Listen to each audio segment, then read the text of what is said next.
Lincoln. What you expect with this title is that this movie focuses on Lincoln during the Civil War period, which is true, but this is not a Civil War film. This is a 13th Amendment film. Yes, there is a scene of battle, and then you do see the Civil War like carnage in terms of when Lincoln goes through the battlefields and sees everything and gets updates from Ulysses S. Grant. But that's the most you're going to get out of it for Civil War stuff. Specifically on that, there's some strategy and some decisions Lincoln makes, but that's not the focal point of the film. The focal point of the film is passing the 13th Amendment through the House of Representatives after it's already passed the Senate. Ulysses S. Grant does make an appearance, and so does the General Lee. The guy, not the car. But that's it for Civil War stuff, really, other than a mention of a battle and hip hip hurrah if you were to lose. But that's it. This is a political game movie, and it's about the battlefield in the House of Representatives and how rough it was trying to get this law passed. Historical accuracies aside, I love how Lincoln is depicted in this film.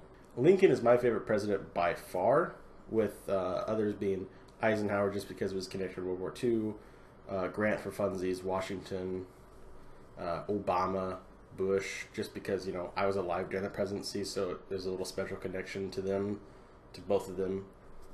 Not saying I align any certain way, FDR too. Not saying I align any way, just it's cool that I live in a country with so much history, and I've lived through Trump, Bush.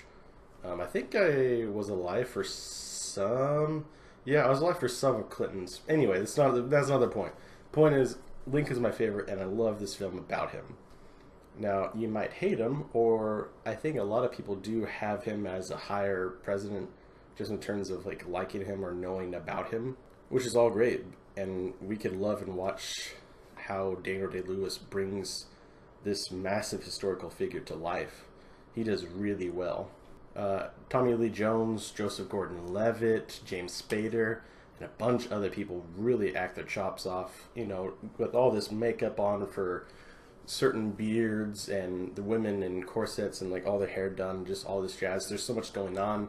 The stuffiness of being in old style rooms and old style clothing. They all do really well. And points, it's hard to tell some people. I've watched this film before watching it again for the sake of reviewing it. And the first time I never noticed James Spader. Not once. This time, being a little bit more keen on my senses, then I was like, oh snap, that's James Spader. And my friend caught a couple people too that I was like, oh dang, that guy or that girl. And it's cool to see that and like it's like a guessing game. If you don't know who's in there, to try and find who is in there, to see if you could recognize them through everything going on. Daniel Day-Lewis does show off his skills, as does this movie. It shows how skilled Lincoln was and how thought out he'd had a lot of things going on. Like, just, it boggles my mind how much he thought and knew and what he knew he could do. Yeah, this film probably exaggerates some of that for the sake of Hollywood, because, it's what Hollywood does. But even if, like, a half of that is true, dang, Lincoln was just a masterful tactician. And this is a Steven Spielberg directed film, so I feel like it's pretty historically accurate. He gave us the D-Day scene from Save It Private Ryan. Spielberg is great at just being realistic with his films, and so I've given him the benefit of the doubt that almost a lot of the things in this film, depicting of Lincoln and his life and how everything goes, is pretty accurate. There might be some timeline differences, but other than that, like, it's still great. The dialogue is fantastic. It's ye olden English, not like ye olden English, like that you'd see in a Renaissance festival, but 1800 speech, and it's great. In pivotal scenes when someone's like doing a big old monologue, or even comedy scenes when Tommy Lee Jones is trying to burn someone, the hard way, just calling him a nincompoop. It's funny. Don't go into this film thinking it's going to be an action film. Like I said, there's only one Civil War battle scene, and the rest is just the carnage of it. And that's it for action. It's a political movie. I can't stress that enough. So if you're looking for an action pick, it's not that. I don't know why you think that, because most trailers is like political. Anyway, yeah, so don't be expecting that. But just because it doesn't have action doesn't mean it's a boring film by any means. It's still a very intriguing film.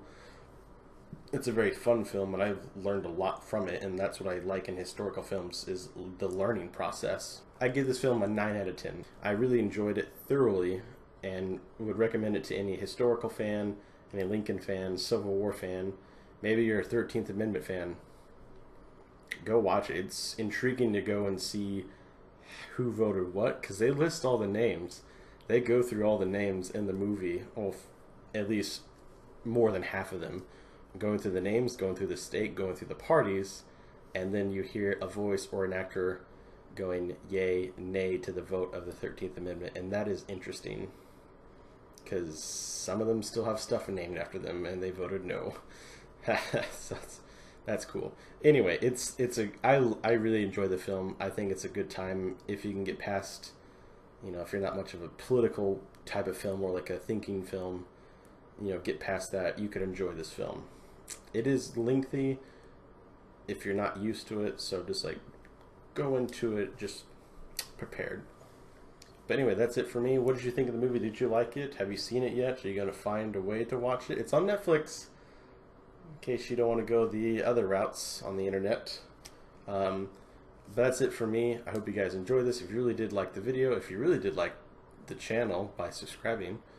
And I'll see you guys in the next one.